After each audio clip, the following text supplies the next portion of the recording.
Hello mga ka-bangers, samahan niyo naman ako sa aking pagluluto ng ating dessert. So iba naman ngayon yung ating lulutuin, 'di ba? Ito ay ang ating dessert na brownies. So makikita niyo sa screen yung mga sangkap na kailangan natin, 'di ba?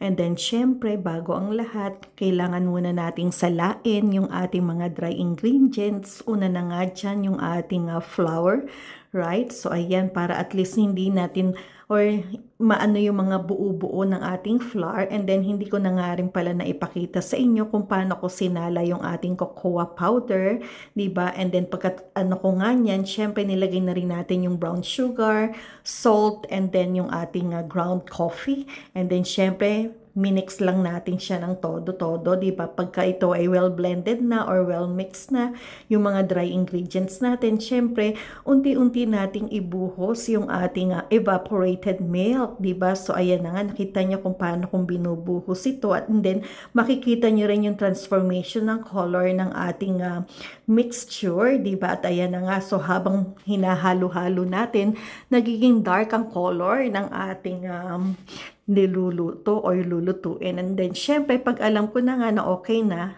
yung ating mga ingredients, 'di ba?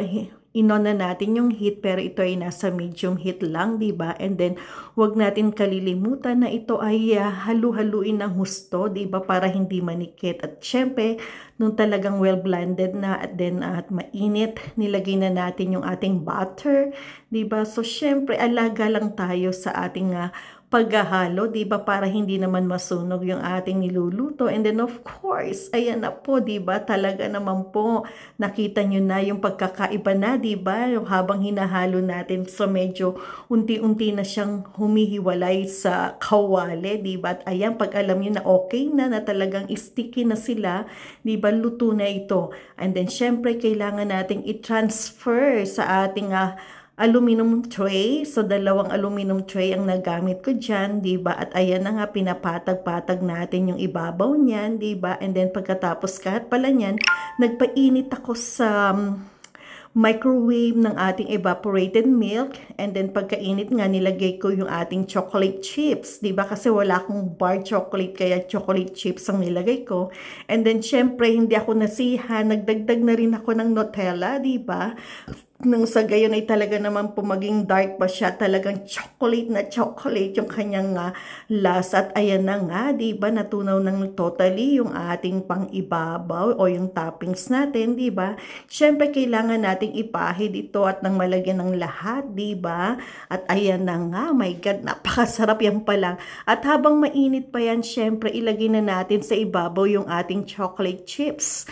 So, pagkalagay nga natin ng chocolate chips, syempre, ilagay natin ito sa freezer or sa fridge. Mas mainam sa fridge. And then, nilagay ko nga pala ito ng magdamag. At ayan, kinabukasan, diba? So, nilagay ko na para hiwain, diba? At makikita nyo naman kung paano ko siyang hinihiwa. Talaga naman pong sa itsura pa lang, diba? Sa ano ng ating kutsilyo, makikita mo na talagang naninikit yung ating brownies, diba? Talagang chewy siya na napakasarap, diba? At ayan, talaga naman pong gigil na gigil ang lola nyo sa paghihiwa, diba? Talagang napaka-sticky niya, napakasarap. And then, syempre, yung paghiwa natin, nilagay natin ito sa ating paper, basta yung lagayan ng diba? Para hindi siya manikit. Pag kinuha natin, hindi naman gano'n na madudumihan yung ating mga daliri, diba? At ayan na nga, talaga naman pong todo-todo.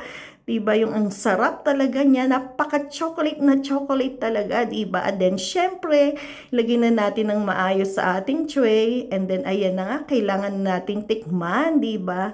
Yung ating creamy, chewy chocolate.